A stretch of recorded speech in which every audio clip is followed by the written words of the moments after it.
ഇനി ട്രെൻബാറ് വെർബനാണ് നമ്മൾ പഠിക്കാൻ പോകുന്നത്. അതിൻ്റെ മീനിങ് എന്ന് പറഞ്ഞാൽ സെപ്പറബിൾ വെർബ് തമ്മിൽ സ്പ്ലിറ്റ് ചെയ്യാൻ പറ്റും.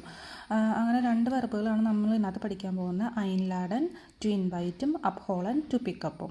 നമുക്ക് ഫസ്റ്റ് ഐൻലാഡൻ നോക്കാം. ഐൻലാഡൻ വരുമ്പോൾ C Laden the ഫ്രോയിൻ്റെ Ain.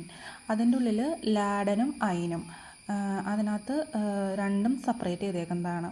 Separate ചെയ്ത് രണ്ടാമത്തെ വെർബ് ആദ്യം ഇടുക, പിന്നത്തെ ലാസ്റ്റ് ഇടുക. അടുത്തത് അപ്ഹോളൻ ടു പിക്കപ്പാണ്. അപ്പോൾ അതിനകത്ത് അപ്ഹോളൻ്റെ അപ്പും ഹോളനും അത് രണ്ടും സെപ്പറേറ്റ് ആയിട്ട് മാറും. അപ്പോൾ സി ഹോളൻ സോഫിയ അപ്പ് അങ്ങനെ വരും. ഇനി മൂന്നാമത്തെ വരുന്നത് മൊഡാൽ വെർബൻ വരുമ്പോൾ എങ്ങനെയായിരിക്കും ഒരു സെൻറ്റൻസ് പറയുക എന്നാണ്.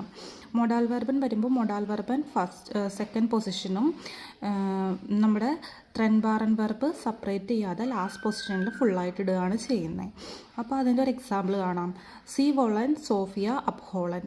വൊളൻ എന്ന് പറയുന്നത് മൊഡാൽ വെർബ് ആയി വരും. അതുപോലെ തന്നെ അപ്ഹോളൻ എന്ന് പറയുന്നത് ട്രെൻബാറൻ വെർബ് സെപ്പറേറ്റ് ചെയ്യാതെ ലാസ്റ്റായിട്ട് വരും. അപ്പോൾ കണ്ടൻറ്റ് ഇഷ്ടപ്പെടുകയാണെങ്കിൽ എല്ലാവരും please do like, share and subscribe our channel. By.